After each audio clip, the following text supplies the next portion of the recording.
ये साल 1957 की बात है। फिल्म नया दौर के सारे गाने हिट हो चुके थे और देश भर में धूम मचाए हुए थे। मोहम्मद रफी की आवाज ने मानो हर किसी को एक सुरमई भांग पिला दी हो और हर कोई इनके गानों पर झूम रहा था। दूसरी तरफ इसी फिल्म के गीत, साथ ही हाथ बढ़ाना, एक अकेला थक जाए तो मिलकर बोझ उठाना, ये देश है वीर जवानों का, अलबेलों का, मस्तानों का, रेशमी सलवार कुर्ता जाली का, मांग के साथ तुम्हारा मैंने मांग लिया संसार, ये सभी गाने सुपरहिट थे।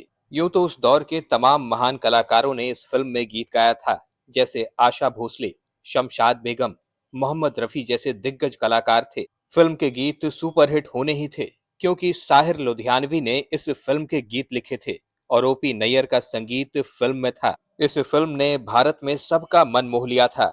इस फिल्म के चर्चे हर ओर, हर गली, हर नुक्कड़ पर चल रहे थे।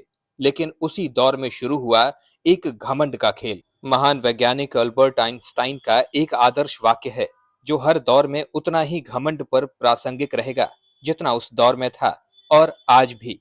आइंस्टाइन ने कहा था, जहां ज्ञान ज्यादा होगा वहां घमंड खुद ब खुद कम हो जाएगा और जहां ज्ञान कम होगा वहां अभिमान खुद ब खुद बढ़ जाता है। दरअसल फिल्म नया दौर को बी आर चोपड़ा ने बनाया था और इस फिल्म से पहले आशा भोसले बी और सी ग्रेड फिल्मों में गाने गाया करती थीं, लेकिन वो भी इस फिल्म के बाद बुलंदियों पर पहुंच चुकी थीं। इस फिल्म ने बहुत से कलाकारों को बहुत सारी शोहरत दी, लेकिन चार ऐसे कलाकार भी थे जो इस फिल्म के आने से पहले ही बुलंदियों पर मौजूद थे। और ये बात सच है कि उन्हीं चारों की कलाकारी और मेहनत ने बी आर चोपड़ा को बुलंदियों पर पहुंचा दिया था। पहले थे दिलीप कुमार, दूसरे थे मोहम्मद रफी, तीसरे थे ओपी नैयर और चौथे साहिर लुधियानवी। इस फिल्म के डायरेक्टर बी आर चोपड़ा इस फिल्म के रिलीज के बाद और सफल हो जाने के बाद इतने ज्यादा घमंड में आ गए थे कि उन्होंने आजीवन इन चारों के साथ कॉन्ट्रैक्ट में रहने का एक सपना पाल लिया था। दरअसल बी आर चोपड़ा को ये लगने लगा था कि हर सुपरस्टार उनकी ही देन है और हर कोई उन्हीं के साथ काम करे। आइए पहले ये जानते हैं कि आखिर बी आर चोपड़ा के सर पर इतना घमंड कैसे सवार हो गया। ये शोहरत उनके सर पर सवार होकर कैसे बोलने लगी थी।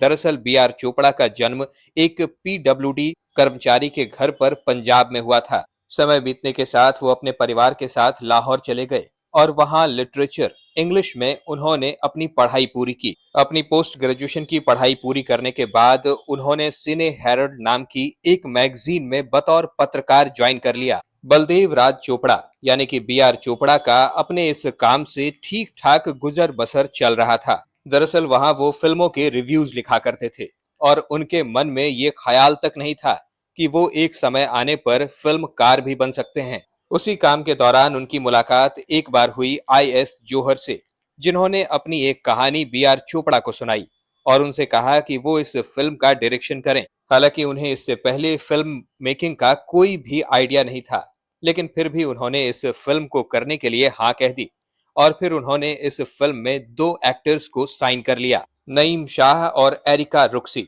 ये दो कलाकार फिल्म में साइन हो चुके थे। फिल्म का नाम था चांदनी चौक। इस फिल्म की शूटिंग शुरू हो चुकी थी, पर यहाँ उनकी किस्मत कुछ ज्यादा ही खराब निकली।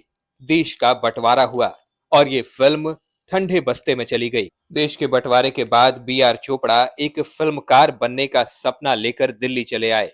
फिल्मकार बनने का सपना उनको जायदाद के रूप में मिला था और इसके अलावा उनके पास कुछ भी नहीं था। इसके बाद वो दिल्ली से मुंबई आए और मुंबई आने के साथ ही उन्होंने अपनी जिद पर एक फिल्म बना दी जिसका नाम रखा करवट। और ये फिल्म इतनी बड़ी डिजास्टर साबित हुई कि उसका क्या ही कहना। अब जब फिल्म फ्लॉप हो गई थी तो उनके पास कोई काम नहीं बचा था, तो किसी तरह ऑफिसों के चक्कर लगाया करते थे, लोगों को अपनी कहानियां सुनाया करते थे और एक फिल्म के डायरेक्शन की तलाश में लगे रहा करते थे। लेकिन कोई भी उनकी कहानी सुनकर या उनकी बातें सुनकर उन पर दांव लगाने को तैयार नहीं था। लेकिन ना जाने कैसे एक बार किस्मत ने उन्हें शादीलाल हांडा से मिलवा दिया, जो कि उस दौर के एक बड़े प्रोड्यूसर थे। शादीलाल हांडा को उन्होंने अपनी सारी दुख भरी कहानी सुनाई कि वो कैसे यहाँ वहां अपनी कहानियां लेकर भटक रहे हैं, उनके पास कोई काम नहीं है। लेकिन शादीलाल हांडा का ये कहना था कि इस फिल्म को बी आर चोपड़ा को खुद ही डायरेक्ट करना पड़ेगा। और बी आर चोपड़ा कुछ समय पहले ही अपनी एक फिल्म बनाकर पछता रहे थे। ऐसे में वो डर रहे थे कि अगर ये फिल्म भी फ्लॉप हो गई तो वो पैसे कैसे चुकाएंगे। जब उन्होंने शादीलाल हांडा से ये बातें कही तो शादीलाल हांडा ने कहा कि ठीक है, अगर फिल्म ना भी चली तो भी आपसे मैं कोई वसूली नहीं करूंगा। ये फिल्म बनी और इसका नाम रखा गया अफसाना।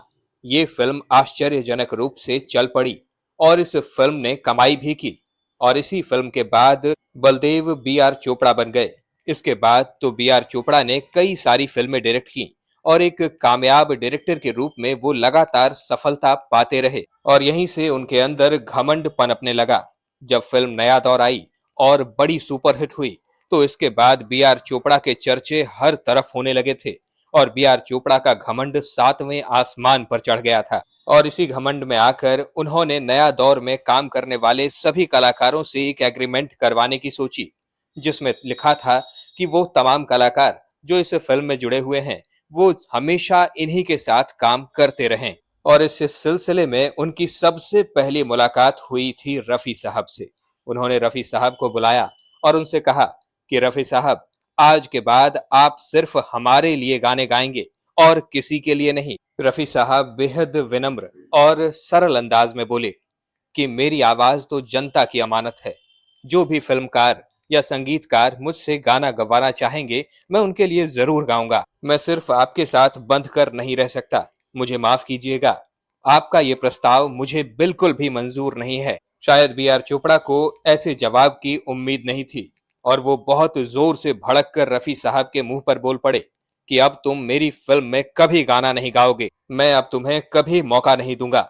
और उन्होंने एक ऐसी बात कह डाली जिसे सुनकर हम सब चौंक उठेंगे। उन्होंने कहा कि मैं अब एक नया रफी पैदा कर दूंगा। रफी साहब उनकी बात सुनकर जरा सा मुस्कुराए और चुपचाप वहां से चले गए। बी आर चोपड़ा यहीं नहीं रुके।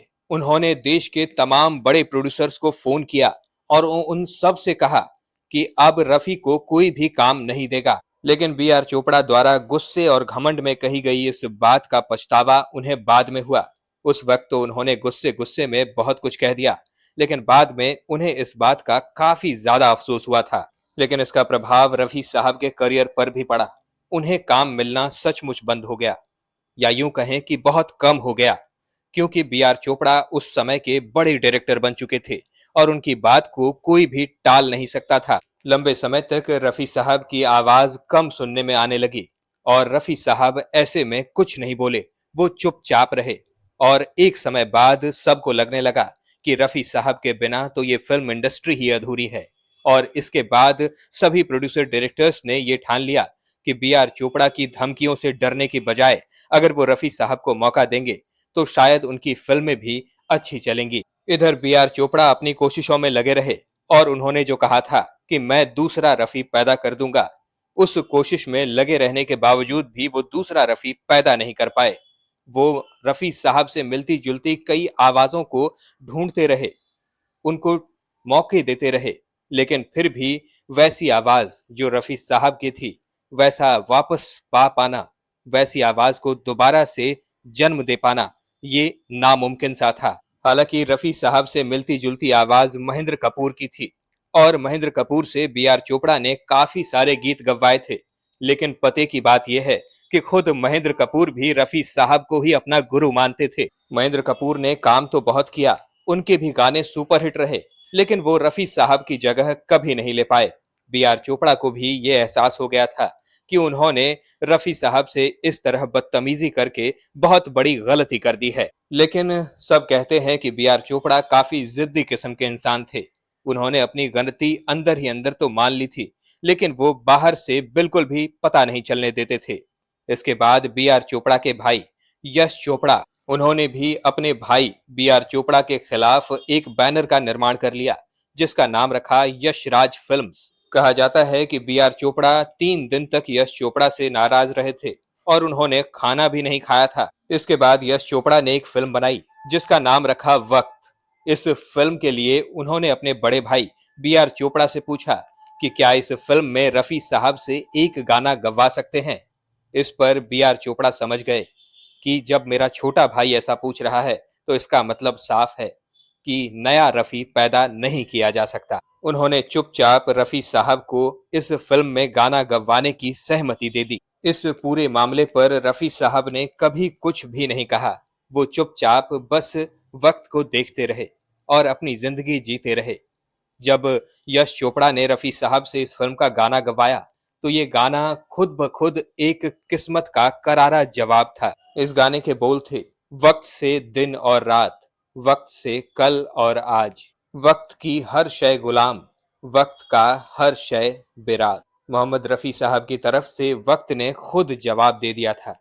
दोस्तों, आपको रफी साहब का कौन सा गीत सबसे ज्यादा पसंद है? हमें कमेंट्स में जरूर बताइएगा। ये जानकारी पसंद आई हो तो इस वीडियो को लाइक करिएगा, और अगर आप हमारे चैनल वारिधि मंथन पर नए हैं तो इसे सब्सक्राइब करके बेल आइकन दबाना बिल्कुल मत भूलिएगा। वीडियो में अब तक बने रहने के लिए आपका बहुत बहुत शुक्रिया।